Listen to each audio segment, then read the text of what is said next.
Hallo und herzlich willkommen bei den Matrixern mit Jonathan und Niki.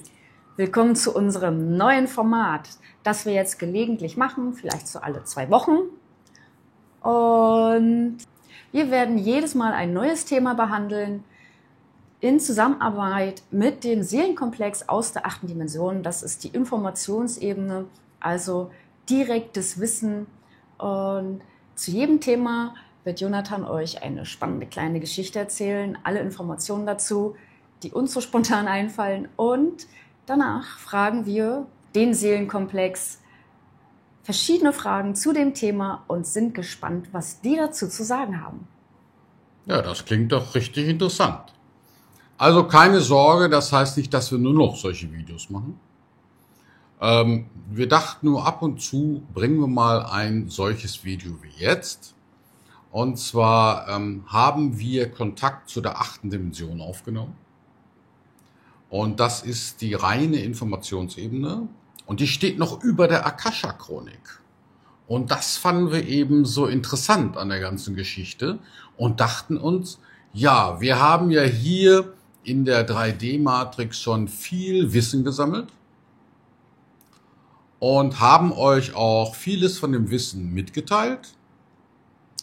Und das wollten wir jetzt mal in Form von Fragen an die 8. Dimension stellen, wie die darauf antworten. Ob das denn alles so stimmt, was wir herausgefunden haben. Natürlich sind wir überzeugt, dass das alles stimmt, was wir herausgefunden haben, aber mal sehen, was die 8. Dimension dazu sagt. Und im Gegensatz zur Akasha-Chronik ist diese Ebene eigentlich nicht manipulierbar. Also die Antworten sind korrekt, was auch immer dabei rauskommt. Unser Thema heute, der Mond. Ja, heute ist das Thema der Mond. Ist der Mond natürlich?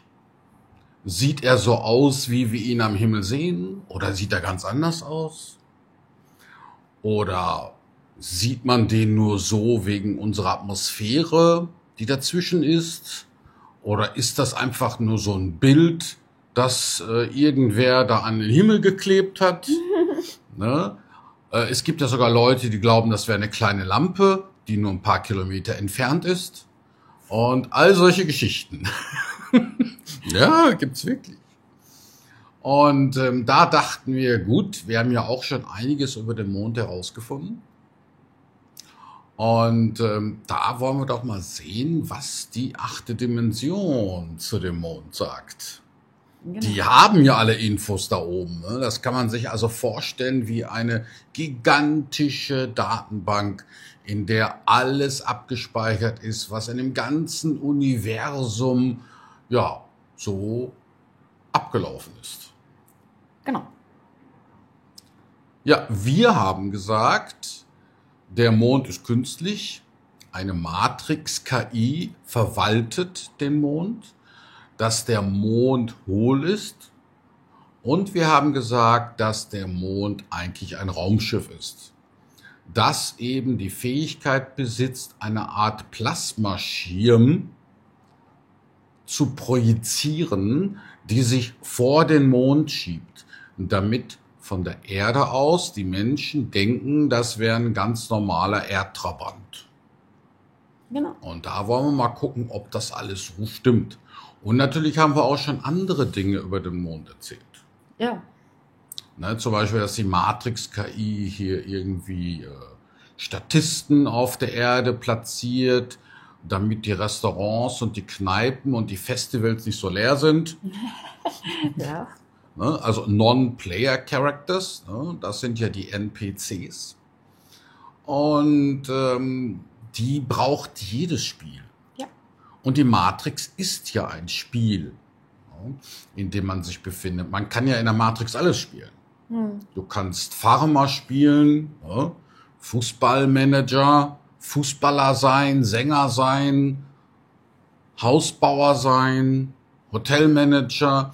Also auch die ganzen Spiele, die es so im Internet gibt, fürs Handy oder für den Computer, zeigen ja, dass das alles möglich ist, auch in unserer Alltagsrealität zu spielen. Ja. Naja, ich rede wieder zu lang. Ich Nein. merke schon. Ne? Will man sagen, wir legen mal los. Ne? Was wir natürlich nicht dürfen bei der ganzen Geschichte, Was dürfen wir nicht? ist, dass Niki eine Art Medium benutzt, um mit der 8. Dimension in Kontakt zu treten. Ja. Und dieses Medium ist ein Gegenstand. Und diesen Gegenstand dürfen wir euch leider nicht zeigen. Der ist sehr kamerascheu. Ne? Und Niki hat jetzt in diesem Moment diesen Gegenstand in der Hand. Und der hilft ihr dabei, A, einen stärkeren Kontakt zur 8. Dimension aufzunehmen und B, besitzt auch einen internen Schutz, könnte man sagen, der dafür sorgt, dass sich da niemand einmischt in die Kommunikation. Ja. Denn das ist dir ja auch oft passiert, Ja, ne? klar. Dass du irgendwas abgefragt hast, ne? Und da plötzlich mischten sich andere Gedanken und plötzlich falsche Antworten ein. Ja, ja, genau. Ja, da hast du recht. Also diese Antworten sind unmanipulierbar. Da ist der unglaublich stärkste Schutz drinne, den man sich vorstellen kann, direkt aus der 8. Dimension. Dimension kann man ja so nicht sagen, aber jedenfalls die Informationsebene, und die ist eben frequenzbereichmäßig weit über uns. Und ja, legen wir los. Ja, legen wir los. Also, um Kontakt mit der 8. Dimension aufzunehmen, braucht man eben jemanden, der eine ganz bestimmte Fähigkeit hat. Hyperraumsensitivität. Genau, die Hyperraumsensitivität. Das ist eine sehr unbekannte Fähigkeit, von der werdet ihr wahrscheinlich im Internet so gut wie nichts finden. Es ist aber eine paranormale Fähigkeit. Und mit dieser Fähigkeit kann man eben unter anderem Kontakt zur 8. Dimension aufnehmen.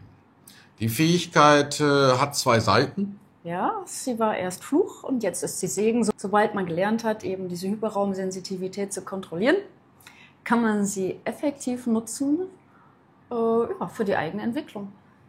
Ja, und deshalb ist ja immer so, ne? Wenn ein Superheld eine Fähigkeit entdeckt, ist er bei der spirituellen Dissoziation genauso, ist sie am Anfang ein Fluch.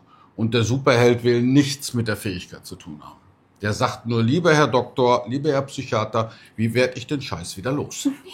Ja, so sieht's auch aus. Das war ja ähnlich, Ja, ne? ja, genau. Und dann gibt es 2 Möglichkeiten. Entweder man pumpt sich mit Medikamenten voll, bis die Fähigkeit betäubt ist, oder man lernt sie zu kontrollieren. Ja. Und das war für Niki natürlich auch ein gewisser Weg, eben diese Fähigkeit schrittweise kontrollieren zu können. Und aus dieser Fähigkeit ist dann die Psychomantie entstanden. Psychomantie bedeutet, man kann geschlossene Fragen stellen und bekommt dann eine Antwort. Und anfangs haben wir mit der Akasha-Chronik viel gearbeitet. Also die Hyperraumsensitivität kann natürlich noch mehr, aber Ja, das ist jetzt nur eine Facette, Ja, das ja. ist richtig. Am Anfang haben wir mit der Akasha-Chronik gearbeitet, aber jetzt durch die Hilfe des ominösen Gegenstandes, der so kamerascheu ist, ja. nehmen wir jetzt direkt Kontakt mit der 8. Dimension auf. Ja, dann legen wir mal los. Okay. Der Mond. Ja. Mysterium. Thema Mond. Was ist die erste Frage, Niki? Die erste Frage wäre, ist der Mond ein künstlich installiertes Objekt? Ja, Kam die Antwort ja? da kam ja raus. Dauert Okay. immer eine kleine Weile, bis die Antwort kommt. Ja, also das Ergebnis ist, der Mond ist künstlich. Daher machen wir mal die Gegenprobe. Ist der Mond natürlich?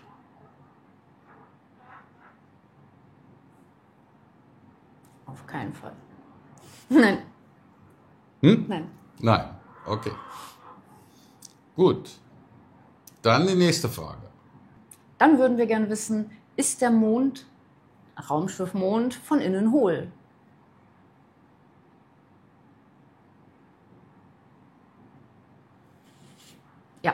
Der ist hohl. Ja, wäre ja auch sehr weise, wenn es ein Raumschiff ist. Ja.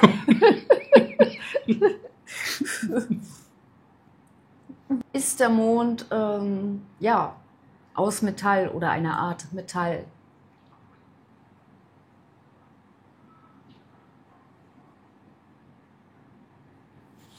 Ja, der Mond ist aus einer Art Metall. Mhm. Viele fragen sich ja auch, ob der Mond einfach nur eine Lampe ist, die 2 Kilometer im Durchmesser hat. Vielleicht Stimmt lassen wir das? das mit den Kilometern los, aber wir fragen mal nach, ob es einfach nur eine Lampe ist. Ja, die soll ja nur irgendwie, was weiß ich, 100 Kilometer in der Luft stehen oder so, sagen manche. Okay. Ist der Mond eine Lampe, die über uns installiert wurde? Nein. Nein, keine Lampe. Nein. Ja. Befindet sich denn der Mond außerhalb der Erdatmosphäre?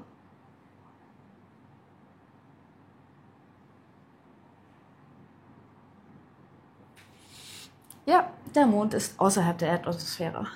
Eben. Viele glauben ja, dass wir unter einer Kuppel leben und der Mond hängt oben wie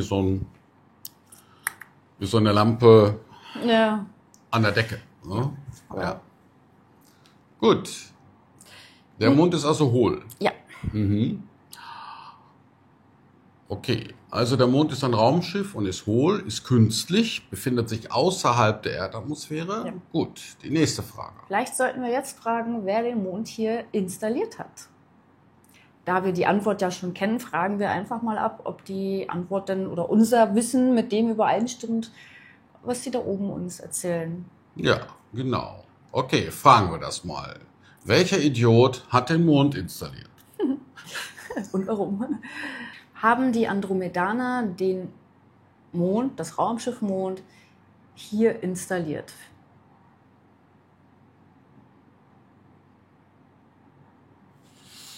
Ja, haben sie. Ja? Ah, interessant. Die Andromedianer waren es. Mit denen reden wir nochmal ein ernstes Wort, ne, wenn wir hier Ja, aus der echt. Erdmatrix austreten. Ne? Ist eine geniale Erfindung, aber ja, okay. Ja, wurde der Mond installiert, um die Erde zu stabilisieren, da vor einigen tausend Jahren der Planet Tiamat explodiert ist aufgrund einer Auseinandersetzung, sagen wir mal. Mhm. Ja, Ja, stimmt also. stimmt. Interessant. Das heißt, der Tiamat befindet sich ja befand sich zwischen Mars und Jupiter innerhalb unseres Sonnensystems und der ist jetzt kaputt. Der ist kaputt gegangen. Ne? Und man kann eben heute noch den Asteroidengürtel sehen, der sich an seiner ehemaligen Stelle befindet. Asteroidengürtel. Und Asteroidengürtel, das heißt, da sind Millionen von Asteroiden, die da alle in einer bestimmten Umlaufbahn innerhalb des Sonnensystems sich um die Sonne herum bewegen. Ne? Ja, dann interessiert euch sicherlich alle, ob der Mond eine Vorrichtung hat, ein Gerät, Eine KI. eine KI, welche eben die künstliche Matrix hier erschafft, um die Erde herum, damit wir darin spielen können.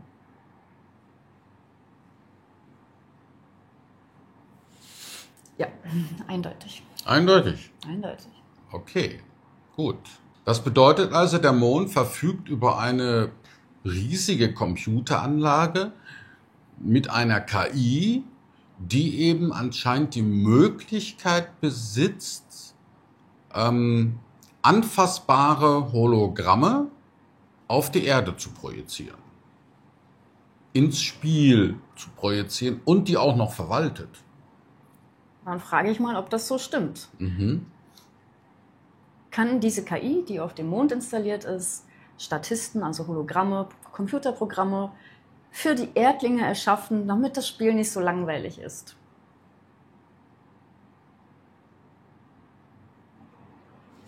Ja. Ja? Aha. Okay. Also die KI kann also auch Statisten projizieren, also NPCs. Ja. Könnte man theoretisch dieses Gerät, welches die Matrix um die Erde erschafft, ausschalten? Ja, ist eigentlich nur ein Knopf. Ist nur ein Knopf. Dummerweise ist der Knopf auf dem Mond, oder wie sehe ich das? Genau.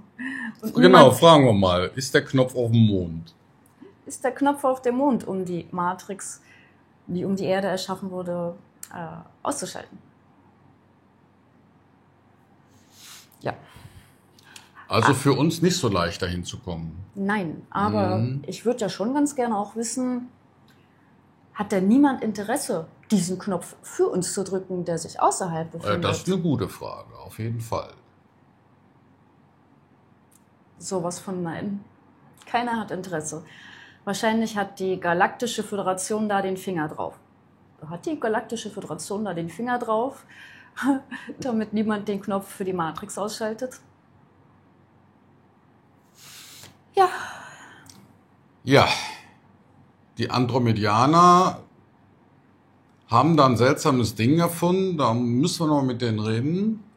Und die Galaktische Föderation, ja, so toll sind die dann auch nicht, wie immer alle sagen. Ne? Darüber machen wir mal ein eigenes Thema und fragen mal einiges über die Galaktische Föderation. Genau, ab. das wird bestimmt auch ein sehr spannendes Video. Ne? Bloß aufschreiben, sonst vergessen wir das wieder. Ja, genau.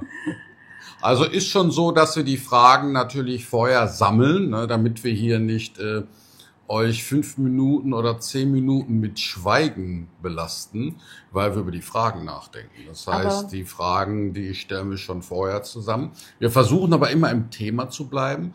Und Niki muss sich die Fragen selbst stellen.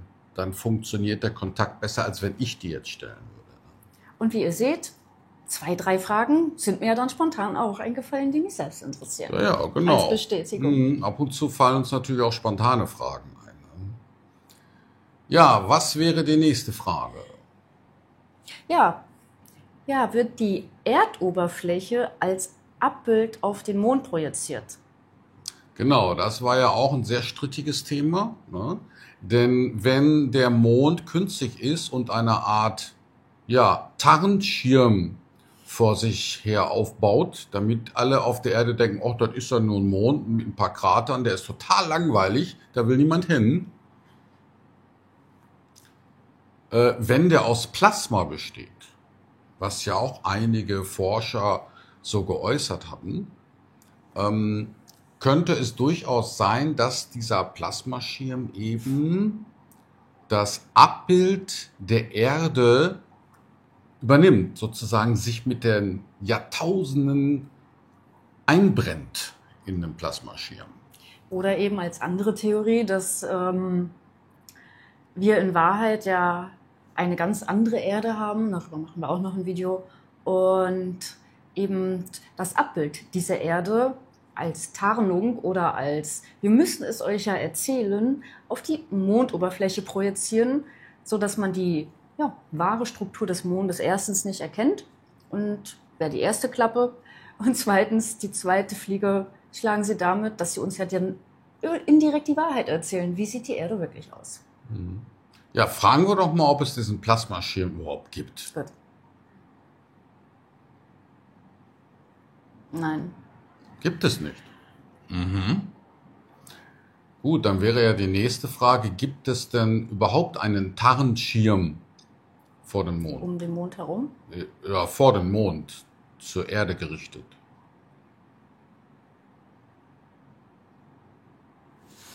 Ja. Also das schon. Das schon. Ja. Und dann wäre jetzt die Frage, reflektiert der Tarnschirm denn die Kontinente der Erde? Reflektiert oder bildet sie ab, genau. Ja.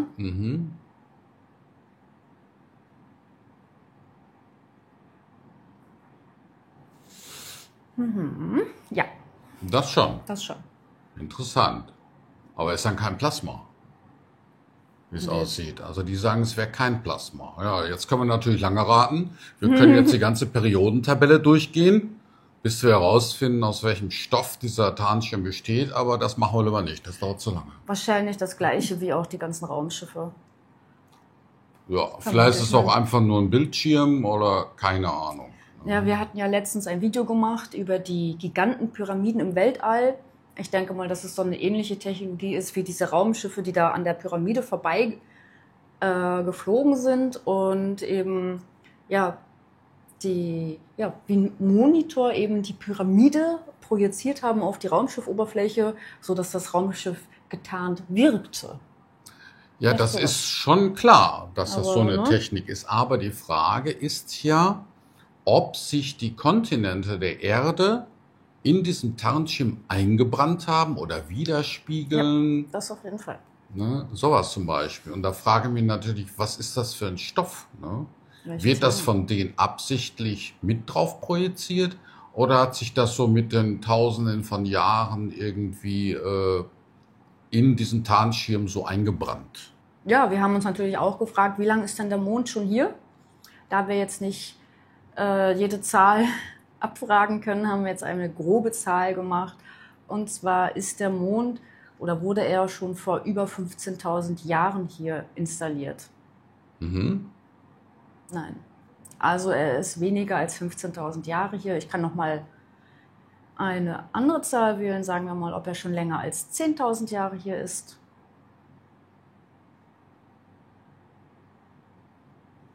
Ja, das schon. Also zwischen 10.000 und 15.000 Jahre existiert der Mond bei uns hier vor der Erde.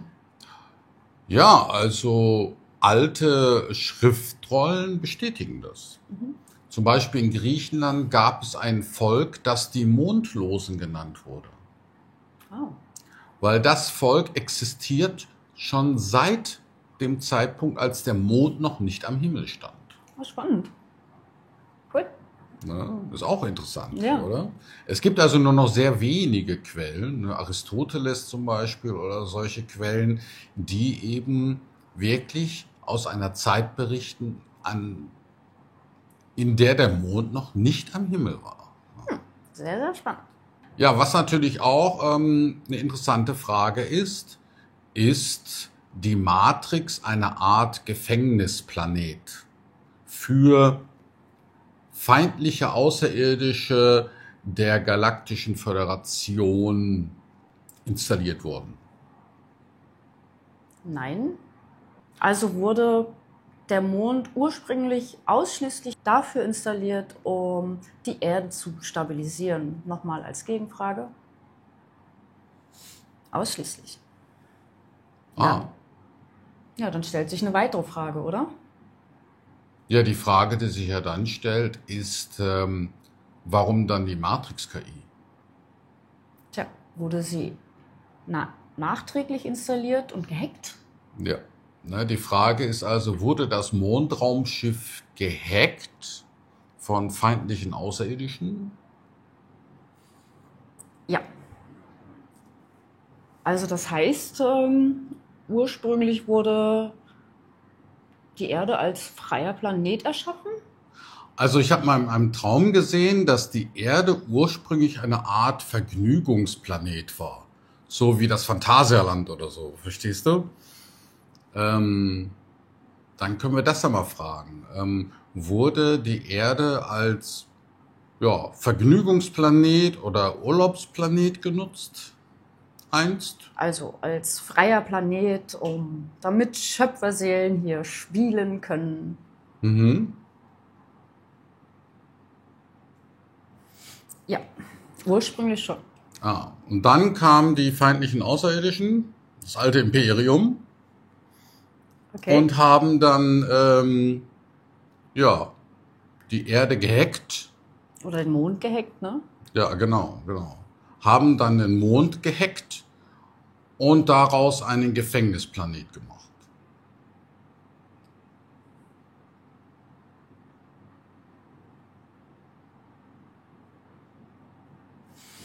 Ganz genau so lief es ab. Ja. Ja, spannend. Irgendwann könnten wir noch fragen, wer? Ja, wir fassen ja halt alle feindlichen Außerirdischen oder Außerirdische mit kontroversen Interessen als das alte Imperium zusammen. Genau. Ja.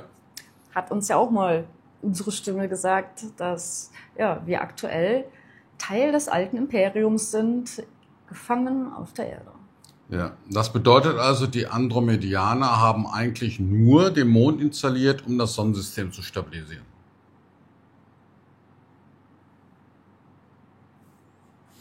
Ja. Ja, dann müssen wir also mit den Andromedianern doch nicht reden. Ja, jedenfalls nicht schimpfen. Ja, nicht schimpfen, genau. Das bedeutet also, die Galaktische Föderation hat den Finger drauf. Genau, und da fragt sich natürlich, wer sind denn hier wer sind die Guten und Schlechten im Spiel? Denn die scheinen ja zu unterstützen, was die feindlichen Außerirdischen so gebastelt haben hier. Ja. Da ist natürlich die Frage, arbeitet das Altimperium und die Galaktische Föderation auch zusammen? Mir ist ja auch mal eine Alienfrau erschienen im Traum und die hat ja auch gesagt, alle stecken unter einer Decke. Vielleicht ist das universeller gemeint als gedacht. Wer weiß Ja, das ist schon. gut möglich, weil anscheinend hat ja dieser Gefängnisplanet auch so seine Vorteile Weißt für du, die Galaktische Föderation. ich finde die Frage gerade so spannend, dass ich Zwischenfrage stelle. Ja. Arbeitet das alte Imperium, eine Zwischenfrage, kennt ihr das alte Imperium? Existiert das alte Imperium?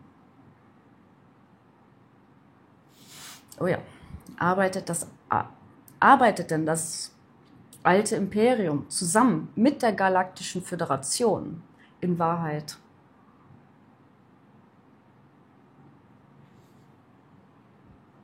Schade, aber ja, danke.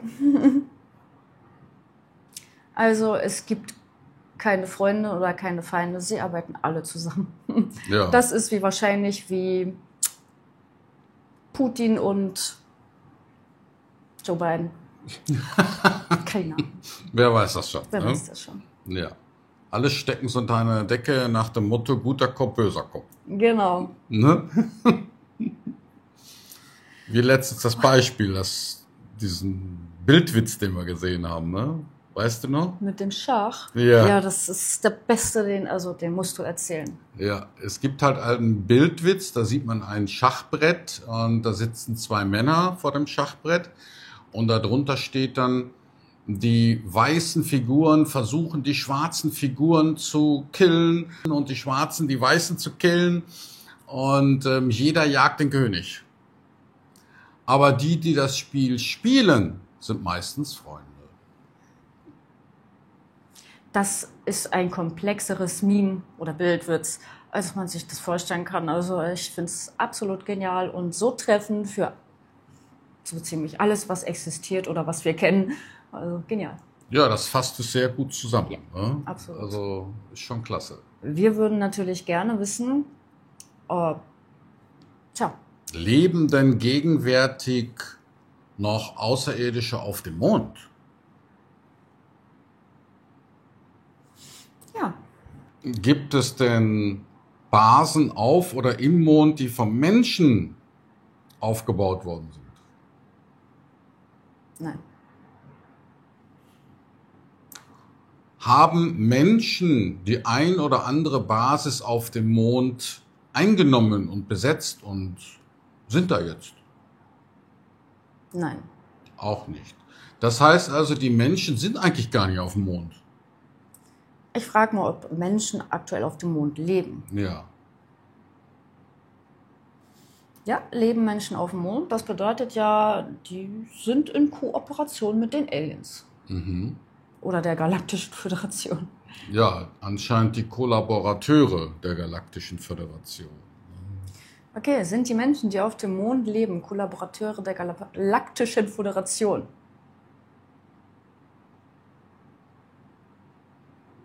Teilweise. Nicht alle. Oh, interessant. Also auch schon unterwandert von Auch schon Rebellen. unterwandert. Schon, ja, genau. Ja, wir haben da ja auch so unsere Rebel Base 43. Genau. Wir bauen unsere Rebel Base 43 jetzt auf dem Mond auf. Finde ich gut. Ja. Und wie würden wir da hinkommen? Portale? Ja. Das fragen wir doch mal. Ja. Wie sind denn die Menschen da auf den Mond gekommen? Richtig, gute Frage. Ja, sind Menschen auf den Mond gekommen über Raketen, die Menschen hier losgeschickt haben? Nein. Sind die Menschen... Das bedeutet ja, hat es dann die Mondlandung 1969 überhaupt gegeben? Nein. Also war das alles fake, ne? Ja. Haben denn überhaupt jemals Menschen Raketen von der Erde zum Mond gesendet? Nö. Nö. Nein. Das heißt also, alle Apollo-Missionen waren Fakes?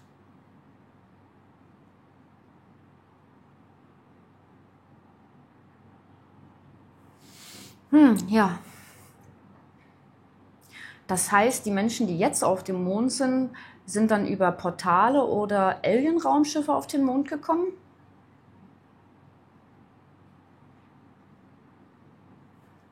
Jupp. Ja. Spannend. Ja, sehr spannend. Ja, auf jeden Fall. Ist echt Krater auf dem Mond, so wie wir sie sehen. Ah, okay. Nein. Gibt es Landschaften auf dem Mond, also Bäume oder Wiese oder sowas? Oder Wolken? Nein. Gibt es denn Wolken und Bäume im Mond? Nein. Auch nicht. Gab es Wolken und Bäume oder gab es zumindest Natur im Mond? Nee. War also nicht als Entertainment-Raumschiff gedacht. Da hatten sie die Erde schon für, ne? Ja. Also besteht ein großes Interesse, die Matrix über den Mond weiterhin aufrechtzuerhalten von Seiten der Galaktischen Föderation. Ja, allerdings. Tja, da haben wir keine Chance. Mit denen können wir also nicht zusammenarbeiten. Nee, wie immer ist man auf sich allein gestellt. Es bringt nichts, auf den Engel zu warten oder auf die Galaktische Föderation, die einen ans Händchen nimmt und alles für uns erledigt. Also ich will nicht sagen, dass die Galaktische Föderation durch und durch schlecht ist und dann nur... Aber wir kennen das ja auf der Erde. Die Machthaber arbeiten nie im Sinne des Volkes. Also es gibt sicherlich auch den einen oder anderen, der für die Menschen ist oder für die Menschen arbeitet. Aber die an der Spitzenposition sind, vermutlich tun es nicht. Aber darüber machen wir mal ein eigenes Video. Das ist zu spannend, oder? Ja, auf jeden Fall. Darüber machen wir auch nochmal ein Video. Auch über die Galaktische Föderation sollten wir nochmal ein Video machen. Und da mal viele Fragen stellen, was sich da so ergibt. Jedenfalls, es läuft auch außerhalb der 3D-Matrix, ähnlich wie auf der Erde. Mit guter Kopf, böser Kopf, ne? Und spielen dann doch letztendlich alle zusammen. Ja. Haben wir noch eine spannende Frage als Abschluss für den Mond? Ich war ja auch mal astral auf dem Mond. Ja, cool, ich auch. Ne? Und da habe ich dann doch Stationen und Türme gesehen. Existieren auf der Rückseite des Mondes denn Türme, Basen? Ja. Und gut. Dann interessiert mich natürlich, ich habe ja Hypnagog-Raumschiffe innerhalb des Mondes gesehen. Existieren die denn noch?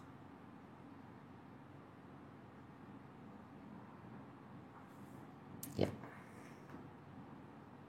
Schön. Ja, da haben wir eine Menge Fragen zum Mond gestellt, oder? Ja, das Video sollte 8 Minuten werden. Ja, unser Plan war, das Video geht nur 8 Minuten. Wir wollen das nicht so lang ziehen. Ne? So du wie erzählst 5 Minuten was, ne? Ich stelle schnell meine Fragen, aber... Ja. Naja, kennt ihr ja, ne? Von uns. Ja, jedenfalls freuen wir uns sehr, dass ihr uns zugeschaut habt. Bitte teilt uns doch mit, ob euch dieses Parallelkonzept, diese Art Videos über Psychomantie und Kontakt zur 8. Dimension und so weiter gefällt. Da machen wir gelegentlich natürlich weiterhin so ein Video. Und wenn euch das nicht gefallen hat, dann sagt es auch in den Kommentaren, dann können wir das gleich vergessen. Vergiss es. Ich finde es spannend. Ja, ich finde es auch sehr spannend. Und ich denke mal, es gibt viele Zuschauer, die sich das auch gerne anschauen, ne? Und dann nochmal vielleicht eine Bestätigung aus der 8. Dimension ganz gut finden. Ne? Aber das könnt ihr uns ja alle in den Kommentaren mitteilen. Und Ja, wir danken dem Seelenkomplex, der mit uns zusammenarbeitet, uns so geduldig unsere Fragen beantwortet. Aber Geduld ist da relativ, weil Zeit ja da auch sehr relativ ist. ja. Und wenn der Seelenkomplex eine Frage hat, kann er die auch unten in die Kommentare schreiben. Ja, dann danken wir euch fürs Zuschauen. Ciao. Ja? Macht's gut. Bis bald.